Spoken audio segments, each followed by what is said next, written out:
Hello. So I brought out my Dr. Stone shirt because I wanted to point out the fact that in Dr. Stone, even though we have Senku is of course this big nerd, can like tell you how to make almost anything for the most part, or at the very least put you on the right path to finding what you need. He also makes a comment of making sure that the people that are in the Ishigami village and the other places that they end up going to down the line, that they of course understand the concept of having fun, of comedy, of pop culture. And we get that because we know that his father, in the the stories that get passed down through Ruri and down through that line, that those stories of course are also for entertainment value. The main thing was of course to make sure that there were clues left in the stories, like the bee and the speaker and different things like that, and other stories that were there to help in case when someone else who was like from their time came along, they would be able to figure out the stories, in this case Senku.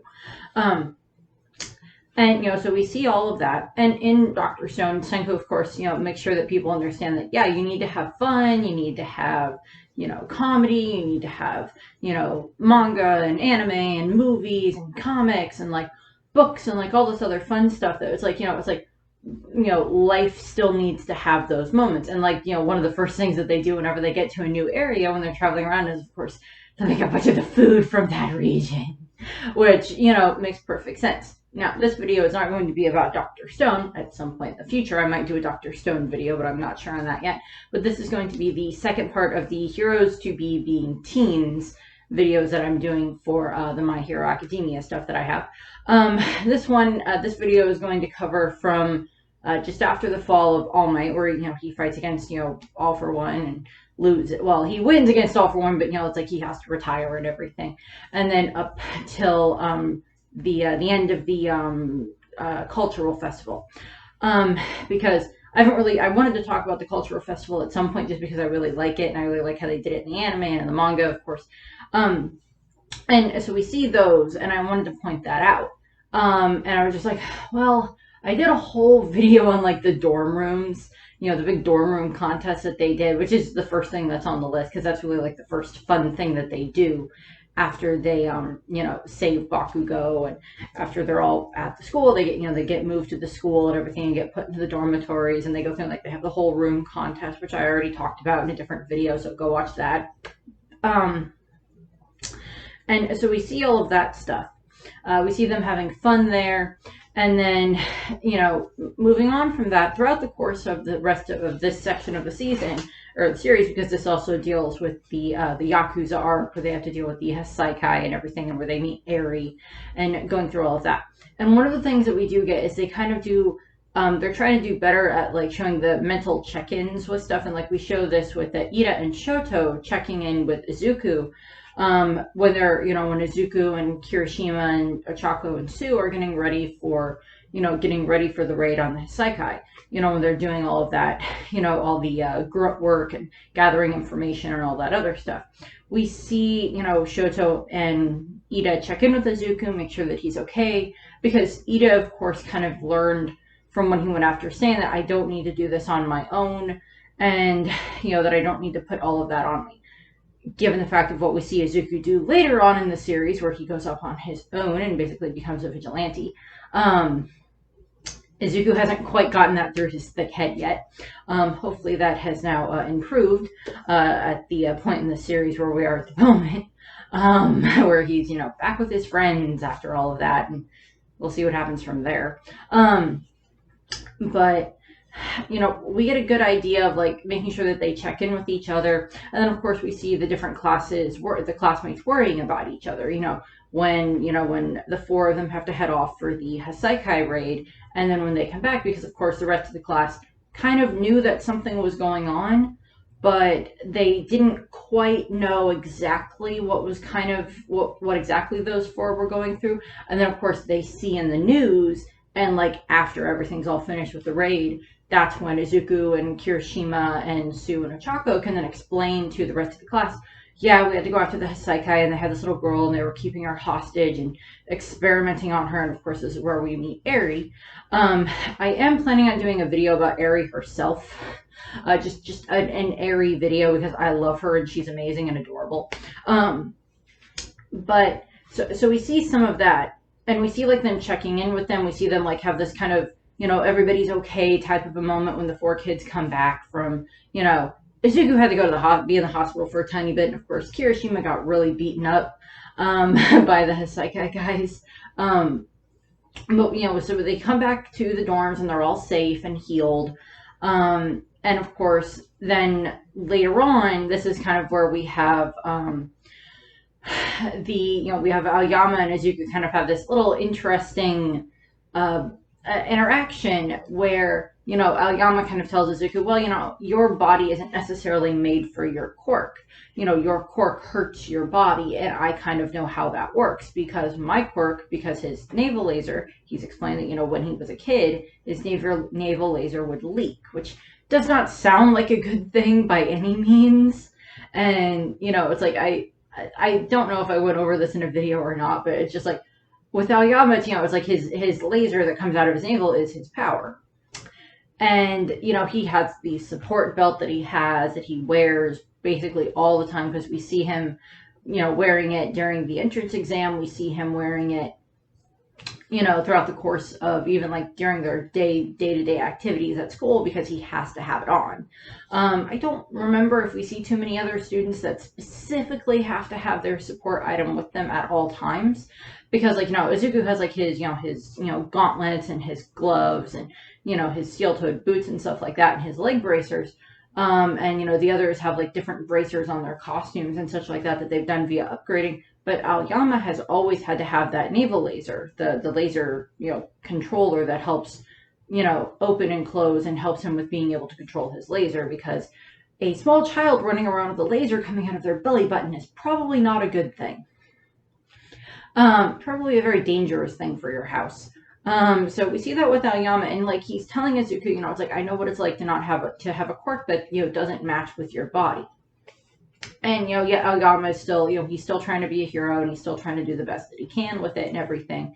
And we see that through the course of them training for their super moves and getting everything getting ready to do their license exams, and and going through all of that. And, they get to meet kids from the other schools and such like that because they meet the kids from Shiketsu and from where Miss Joke works and from, a bunch of the other high schools and stuff like that that are all the others are all trained to be, heroes as well. But, so we see that with all the students and we see that with Aoyama. And we see these other, like, slight bonding moments throughout the course of, when they're doing the license exam, they're all helping each other, which is, like, heroes have to learn to collaborate with each other, of course. And down the line, they'll probably have to collaborate with some of the other students that, got their licenses, their, provisional licenses, and later on will be heroes like, Gale Force and, Grand and, a bunch of the other ones that we see, Kami, and, they're going to have to learn how to work with them down the line. And one of the other things that we see, of course, for Aoyama to Izuku is they start to actually have more of a friendship because, like, Aoyama is kind of this, he seems to be very outgoing and flashy and, everybody look at me, not as bad as Cavendish from One Piece. I'm currently watching the Dressrosa arc in English, and he's not as bad as Cavendish at having to have everybody look at me. Aoyama isn't quite that way because he still has, like, his shy moments and stuff like that. I mean, he does very much have, like, an outgoing personality, but there's also times where, we see him be very scared at various points in time throughout the course of the series and how he's getting better and better at not being so scared anymore and actually working on, getting stronger throughout the course of the series. But of course, him and Izuku bond, and of course he starts giving Izuku cheese all over the place, which is funny. But then moving down from there, then we have the cultural festival, which is the main part of this video that I wanted to talk about, the main thing in the video that I wanted to discuss. And this is not something that we really do here in America. I kind of wish it was to a degree, where you get to have, like your school puts on like this big type of festival, and, there's like games and rides and prizes and contests, and the different classes put on different things. The class 1A decides to do the music the concert and everything, and I'll go over like that whole process there. Like the other classes all do different things, And, you know, in America, we don't really have this. Occasionally we will have like open houses at the school where like the parents can come, or parents or their family members can come. Yeah, we have times where we like put on like plays at the school. Like the night before I'm recording this, my niece and nephew at their middle school put on, you know, the middle school itself put on like a fall talent show or a fall show type of a thing. And I went to plays at my school when they had them, and schools here in America have like dances and stuff like that. Prom and homecoming, and various other dances that they do throughout the year. Which I never went to any of them. I never really cared to go to any of them. Some of my friends went, but I just didn't care to go because why do I want to spend a ton of money on a dress and go to a party where I'm probably going to spend however much time just talking to the same people that I talk to all day long anyway, and probably not really do anything else because nobody's really going to be interested in talking to me. Wallflower, hi. And so we see that, and I like that they do these different cultural festivals in Japan. I wish here in America we did do things like that, but I like what they show in Japan for these different cultural festivals. And I've seen these depicted in other movies as well, other movies or other anime series that are about high school students that do like we're going to do this big cultural festival and everything.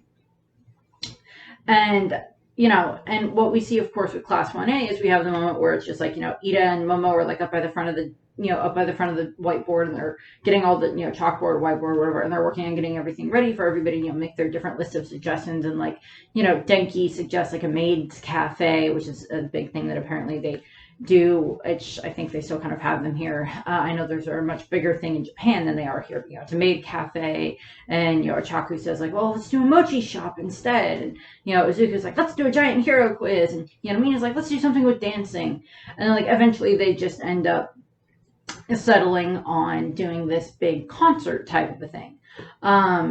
Big band performance with, they end up having it that, Jiro is of course going to be the singer, and she's going to write the song, and Bakugo's going to be on drums, and Momo's going to be on keyboard, and Fumikage is going to be he's either on just like guitar, straight guitar or bass guitar, I don't remember which, and then Denki is on the other guitar.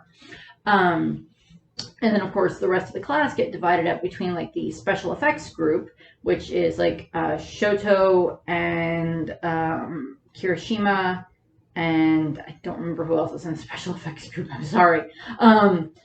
But and the rest of everybody else are like in the dance group and everything, and so it's like everybody's practicing their dance moves, and like Mina's like running through their paces and everything, like after class and on the weekends and everything like that. During this whole time frame, Bakugo and Shoto are still having to go off to do their remedial license training and everything like that for off doing that. And I love this moment in the series because it's just funny, because it's just like Shoto's like, well, why don't we do something with dancing or something like with having fun, because that's what we kind of did at our training. And like, I don't remember who it was, but they have like this image of like it's Bakugo and Shoto doing like disco dancing at like doing like disco dancing at the classes, which is just so funny. I don't remember who has that thought, but I just find that so funny. And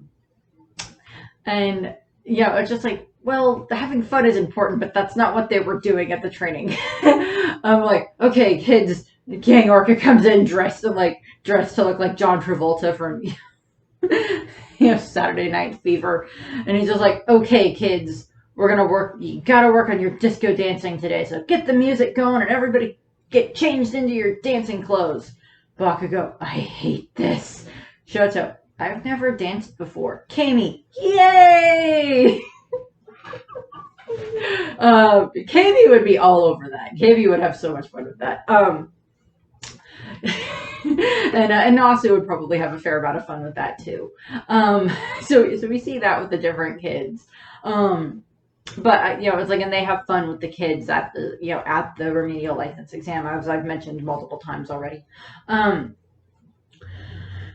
of course, like the rest of the class is practicing, like they're dancing and everything, and then they come up with the idea of, oh, how about we have Izuku because Izuku's not exactly the best at at dancing and stuff like that, but he is like, he's practicing, of course, and he's actually kind of implementing the training that he's learning from the dance moves from Mina, like flowing from different moves and stuff like that, training and using that into his shoot style, which is also a very useful thing for him to do as well. That's actually a very smart thing.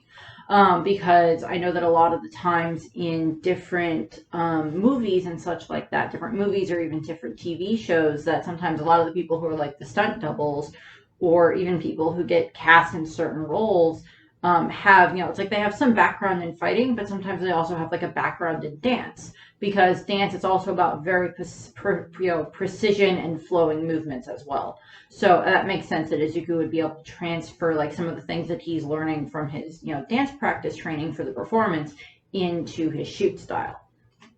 And, some of the other kids might be able to work that into some of their powers here and there as well. Like, Achaka using it with being able to move through the air better, or Ida even just using it with being able to, make better turns and stuff like that, because he's practicing with having to do different turns on the spot with his training, with the dancing and stuff like that. So we get the funny images of like Mina, like, come on guys, faster, come on, do that again. And then we have it that Izuku and Aoyama actually get put into like, okay, what we're going to do at one point is we're going to hang Aoyama from the ceiling, and he's going to like, do like a laser spin, and he's going to have like Izuku, and they're going to like spin him around and everything. And like Izuku's going to hold on to the rope and spin him around and everything. Which I'm like, okay, I get that, but he better be very careful with however high power he puts his laser beam, because that's going to be a very dangerous thing to do. So we have those. And what else we see is, of course, during this time frame is when Izuku and Mirio, because it takes place just after the Hasaikai arc, Izuku and Mirio go, and they go to visit Eri at the hospital. And, because she's kind of recovering and everything. And, they want to kind of, help make her happy. And they, they end up telling her about the cultural festival. And, she says, well, that sounds kind of fun. And they basically go to, I think they go to either Nezu or Ozawa. And they're like, could Eri come to the cultural festival? Because, like, she hasn't really, the most she's seen in her life, and I'm going to go over this in the Eri video when I do the Eri video, is, the most she's seen for most of her life is the pain and everything that she felt from being around, Overhaul and being with the Hasaikai and everything. And she hasn't really had the ability to, have fun and, see the good things in life. And of course, as Izawa agrees, and Nezu agrees. Oh yeah, Eri can come. That's fine. And and then it's like Mirio takes Eri out like the day or two before the cultural festival.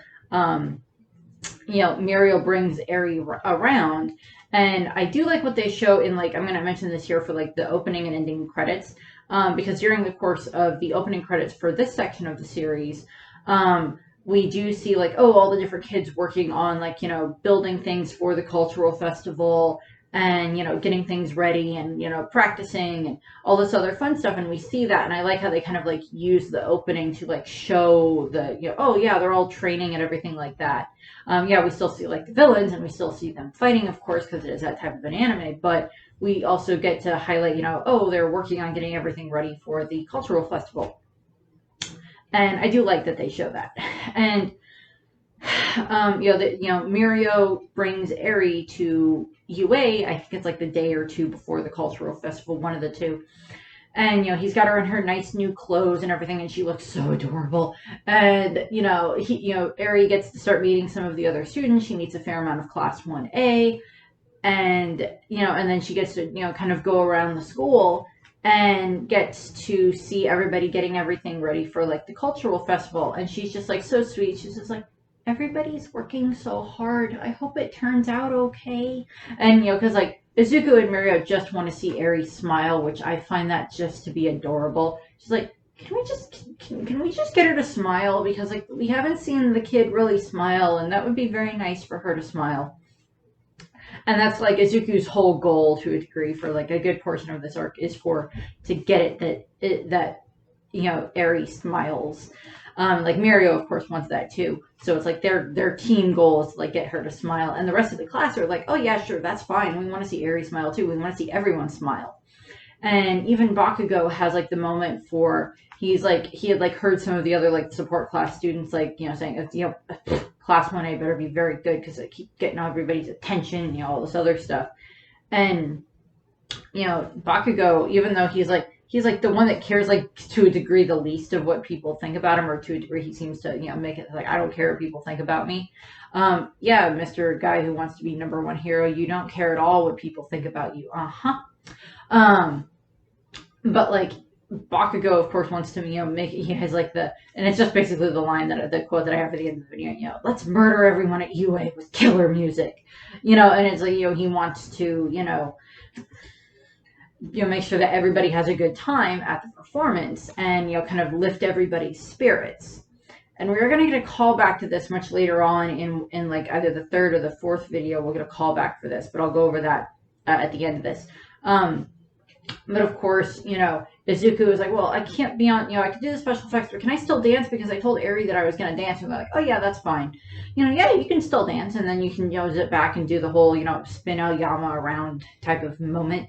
And of course, Eri makes a comment of like, I really want to try, apples and caramel apples. And of course, Izuku, we know this later on that Izuku went through so much to get like what he needed to make like the caramel apples for Eri, because nobody was selling them.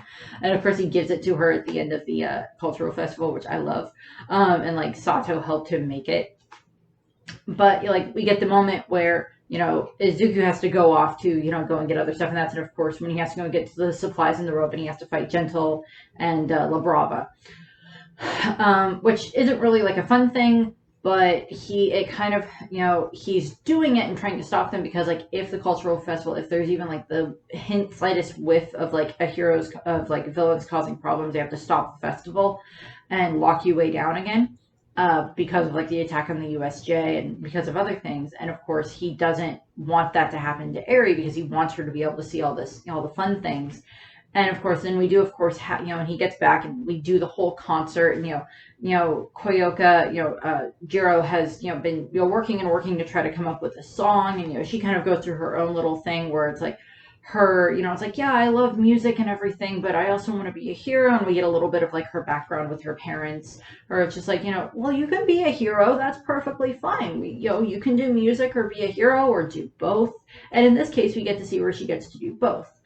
She gets to use her musical talents that she obviously inherited from her parents, given the fact that like her father seems to be like either a music producer / is in a was in a band at some point in time, and like the other, and like her mother, the both of them seem to be very musically involved. And we see that with Koyoka, and she's using that now to be able to help lift people's spirits. Particularly we see this very even like physically shown with Eri during the concert, where like Koyoka's singing and everybody's dancing and having fun, and the rest of the band's playing as best as they can and having an awesome time doing it. Like we know that Denki spent hours even till his fingers bled trying to play the guitar right and everything, so he can play the way that he's supposed to for the concert. We saw him in Fumikage practicing, and so we get all of that. And we, during the course of the concert, and I'll go over this a little bit more in detail when I do the Eri video, but like we see the moment during the concert when, Mirio's holding Eri up so she can see everything. And we literally see this, the presence of, Overhaul that has been like still like hovering around Eri, like just like be lifted and like blown away during the course of the performance of the concert. And she's just like, she's got like the biggest smile on her face, and it's probably the happiest she's ever been in her entire life. And like, Mirio starts crying because he's so happy about how happy she looks and everything. And, again, I'll go over this a bit more when I do my Eri video. But, it's like she just looks so happy, and just like the weight of the world has been like lifted off of her shoulders for at least a little while. And that's what Mirio wanted. That's what Izuku wanted. That's what the class wanted to see from her. And we see all of that during the course of the concert. And of course, UA, the rest of the students that are there at the concert are just like, yeah. And like, they're just having so much fun. And like, we see the support course students having so much fun at the concert. And, the class themselves are having so much fun, which I love.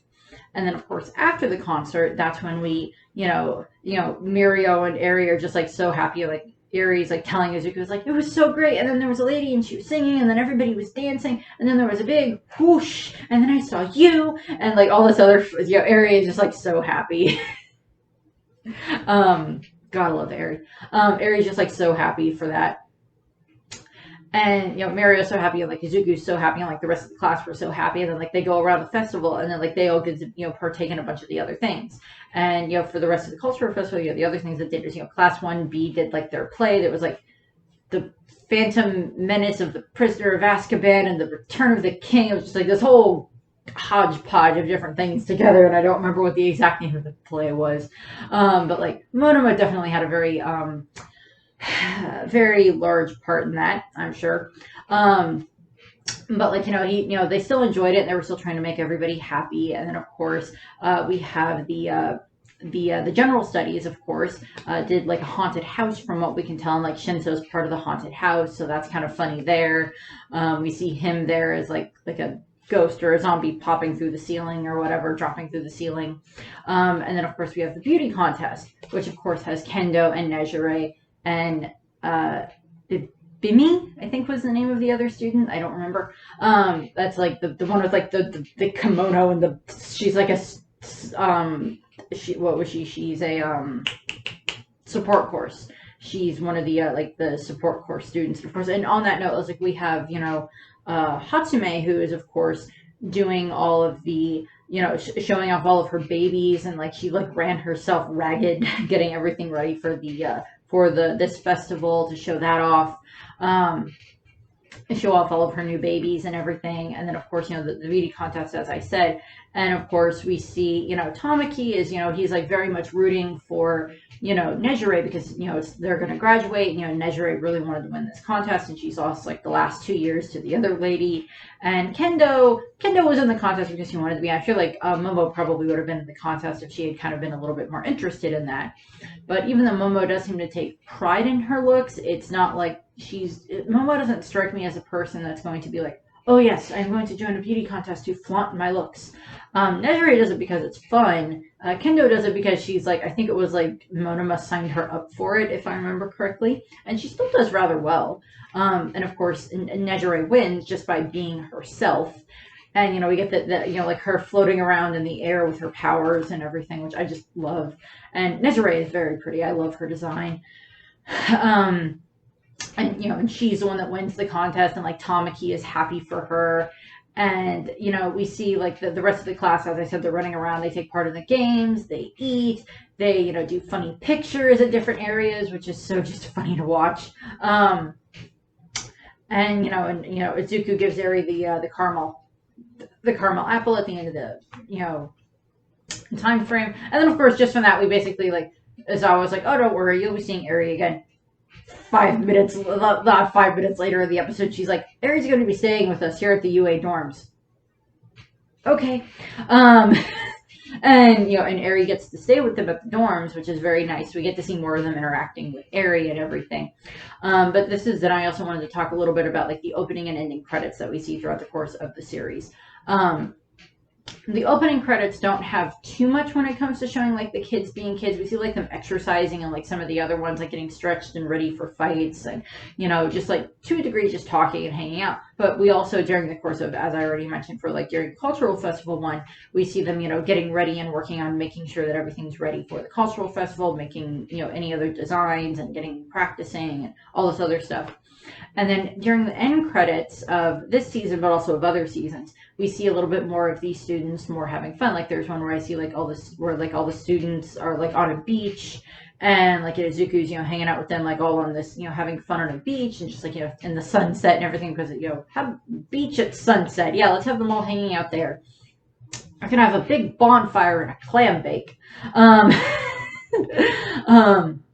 But then one of the other things that we have in the end credits is we have this other moment where it's like all of them like on this, like, I don't know if it's like a cell tower or like something, I don't know, but they're all like on top of this like tower spire thing, and like they're all watching the stars and stargazing and everything, and that's nice. And we have other moments where a little bit later on in the season or in the series we have it where it's like we see them all like hanging out in the dorms, like probably after a day of some of them being off at their work studies and coming back, or just like Izuku and Bakugo have been like training, privately training with like One for All, with All Might and everything in one of the gyms, and they get back to the dorms, and like everybody's like relaxing, and like Sato's cooking, and everybody's just, you know, having fun, and we get to see the class just like hanging out and being teenagers, because yeah, it's like, yeah, they still have school and they have homework and they have villains that they have to fight and they have power training that they have to do, and you know, all this other stuff, but they also just need to have time to relax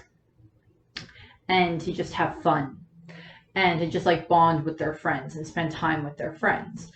Yeah, Izawa is quite, you know, firm in regards to the fact of like, you know, it's like, and if by some chance you still have time for extra, you know, if you still have energy for extracurricular activities so that are not eating and sleeping, then I'm not doing my job well enough and you're not training hard enough type of thing, when he's like scary that way. But you know, we see that a lot throughout the course of the series of like, Izawa still wants the kids to have fun. He still understands that they need to have fun. It's just, Izawa also just enjoys torture. God forbid. And I'm like, and I'm just gonna put this out here. I'm probably gonna put this out again in the Eri videos. I just love the fact that it's like Izawa just like seems to like dote on Eri, because like we also see like the kids hanging out with Eri when she's at the dorms, and you know, she's just like, hi, and like they're pigtails and putting pigtails in her hair. And of course I went over Christmas, and like I'll glaze over Christmas a little bit like in the next video, but like the other thing that I wanted to point out that's like a callback to the cultural festival in some of the more recent chapters for the manga is Koyoka. I'm recording this just after we get the chapter where Star and Stripes, who is awesome, Go America. This is the best. She's not my best. She's my favorite American themed superhero, because like Captain America, but awesome anyway. I love her. I want to see her and Cap team up. That would be awesome. I'm sure someone's going to draw that picture somehow of, you know, Star and Stripes and Captain America. I'm sure that's going to end up somewhere on the internet. But you know, where she's like fighting against Shigaraki, and like they just had the giant missiles show up. Yeah, giant missiles are fun. And like they had the giant missiles that show up. And you know, so we see all of that, and like just before that in the manga, we had it that, you know, oh, we have so many days until Shigaraki is full, you know, fully merged with, you know, one for all for one, and then we have these other things, and then like Koyoka had grabbed like the members of the band, and they were going to go off and do some practicing because they wanted to do a concert for everyone. Now, I'll go over this more in the manga, because probably by the time I get, or more in a different video, because probably by the time I get to that video, we will have gotten a full thing of like, are they going to be able to do the concert or not? And at this point in time, if like you're watching this and it's after the concert has already happened, that like, oh, it's like the night before they're going to have like the final battle, or like 2 nights before, and you know, this big, huge, epic battle with Shigaraki that's going to like determine the fate of everything. And we're going to have a concert. We're going to have a pep rally. Oh God, I hated pep rallies. I didn't want to go to any of them. And I didn't, I don't think. Not that I wanted to. I was antisocial in school. Or I had friends, and some of them were the ones that got me into comics and manga a little bit more than I already was. So I thank them for that, and they got me into Doctor Who. Again, I thank them for that. If any of you end up seeing these videos, thank you. But, you know, there was just like, I was not the, you know, go to sports, go to the games, support the school. I'm like, I'm just here to study and then go home because I don't care about the other things. Not that I don't care, it's just they're not my priority list. But like, so I'm like well, why did you go to stuff? I didn't want to. Okay. But like, I do appreciate that in the course of this manga, and like, it's very evident in a lot of manga that they're like, well, yeah, we're gonna have like these.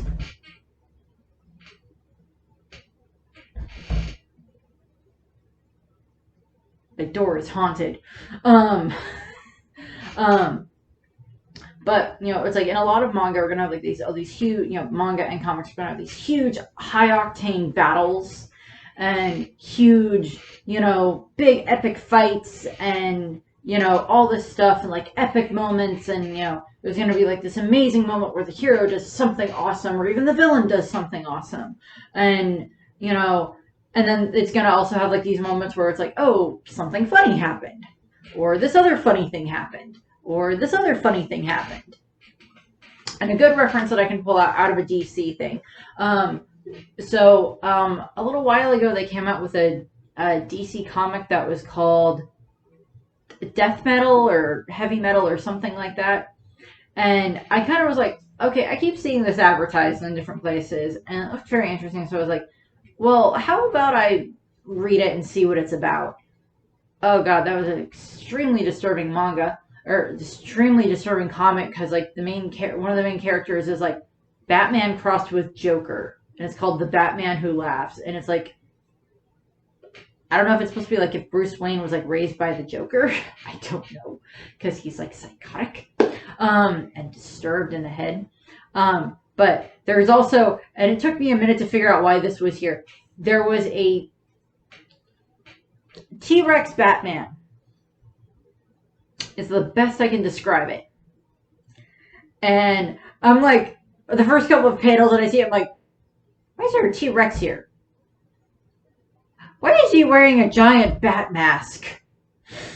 Okay, he can talk. I am very confused. And then like he's arguing with Wonder Woman, and she's like, it's like the basic explanation is, no, you're a T-Rex that Bruce Wayne downloaded his consciousness into when he was trapped in a cave so he wouldn't die. I'm Batman! Can you throw the batarangs with those tiny arms? I'm working on it. Can you drive the Batmobile? I could bite you! And like it was funny and I loved it. I think that's like one of the biggest moments of levity in the entire like 6-7 issue series, because like most of it's pretty over the top of like, let's just throw everything in the kitchen sink inside of this entire story. But oh god, go read that. It was very interesting in and of itself, I guess would be a good way of putting it. Interesting and confusing. Whatever. But yeah, I mean, like manga and anime and comics and movies do this a lot, where it's just like, oh yeah, we'll have extremely serious moments that happen, but then we'll also have like moments of levity, funny moments that happen, and like, you know, My Hero does do a good job of that, and I think Horikoshi, like, yeah, there's times where he spends a lot of time on like the battles and like even the aftermaths of the battles with like the, you know, the injuries that the characters sustain. But he also makes sure that they, you know, that we see them having fun. And the next video that I'll do for this series, for the, you know, heroes to be being teens, I think that one might be more of, it's going to be like from just after the cultural festival through, possibly through like the concert setup that they might be doing in the manga for like everybody at UA High School. I apologize if you hear my door banging in the background. My mom must have opened her window or something like that, and it's making the door bang.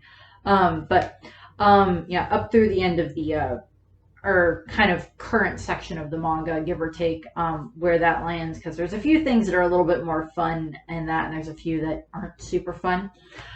But that's what we have for that. So I thank you very much for watching. I hope you enjoyed the video. I hope you have a nice rest of your day, and remember to laugh and smile, and remember to have fun or just relax at times, because those are very important things for your mental health and your physical health. So, bye. Let's murder everyone at UA High with killer music.